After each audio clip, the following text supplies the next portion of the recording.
Well, for more analysis of McCain's speech, we're joined by thanks. Lionel, sorry about that. Radio host from Air America. Nice to have you back here. Thank you.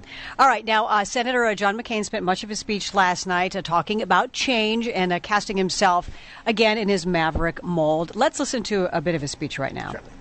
Let me just offer an advance warning to the old, big spending, do nothing, me first, country second crowd.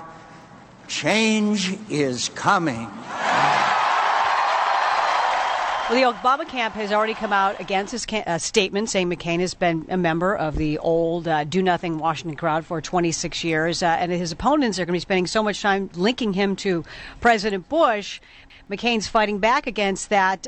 Where are the independents going to fall on this issue of change, do you think? Well, one of the things I've never understood is the notion of change. There will be change by definition. And what he's done is he's purloined that, obviously, from Obama to try to suggest this. Remember, last night was not the speech that we're going to be listening to. We don't care about last night. That was to the crowd. That was just we're going to have change and Washington do nothing. What's going to be interesting is the first debate. The election starts now. Last night meant nothing. He's not going to say, for example, and by the way, I know you think I'm a flip-flopper. I know the Keating 5 is bothering you. I know that I changed my mind on immigration and global warming and stem cell research. I'm a maverick. I had to pick this Palin gal because nobody likes me. He's not going to say that. What he's going to say is just whatever. He could have gone up there and said, and they would have clapped because he's the nominee. I hope that's not too right, early. Yeah. I think people the worst got is no hands. You don't want to see that. Right. But what happens though is with this right now is the race begins now. And right. That's what's going to be interesting. And you see the surrogates come out both sides. And by the way, it will be battleground states. It's not going to be, believe me, John McCain is not going to be going to California. No, he's not going to bother. Or okay. New York or New Jersey. Now, he said last night he believes in a government that doesn't make choices for you, but we know Except he's not abortion. pro-choice, nor is Sarah Palin. So this soundbite, is it going to come back to bite him?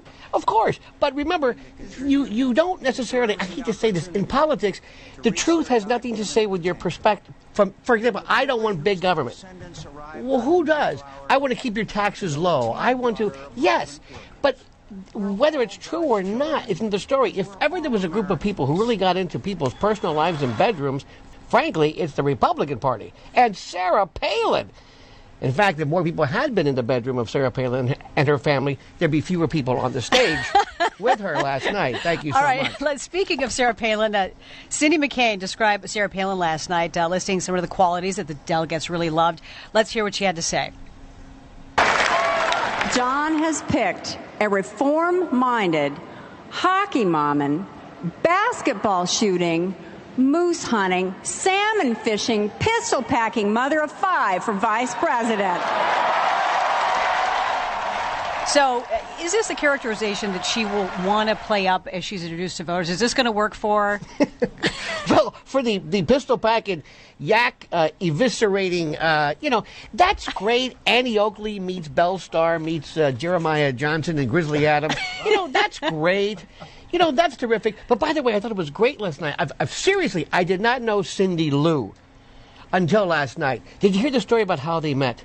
Yes. He lied about his age. She lied about her age. Both their relationship founded on a lie. They couldn't even tell the truth about how old they were. Then, of course, they were at this wonderful event, this Navy event, and she sees this swashbuckling captain who was married. It's a great story. And by the way, whatever I would do is show that 96-year-old mom. My God, because you know what that means? Genetics. He's going to be around for a long time. She's 96. I'm so old, I can read and write in cuneiform, but she's 96. Well, Lionel, it was fun having you here. Who are those code pink people, by the way? They managed to bust through a couple times, and a man in a pink dress underneath. But as we saw, is that they were ushered out in Minneapolis? Is that? Because no, if it is, I'm in trouble. Yeah. You should have left that at home. I'm going to miss you people. Yeah, you were fun. You colored up the show quite a bit. Here we are in the bowels of this eviscerated. Look at this place. It's Neil Young's in the back. Yeah. And we won't leave. I'm not leaving either, by the way. He's not leaving. All right, stick around. I know from Air America, we enjoy Thank you so much. you coming on today and adding your colorful Thank you. perspective. All right.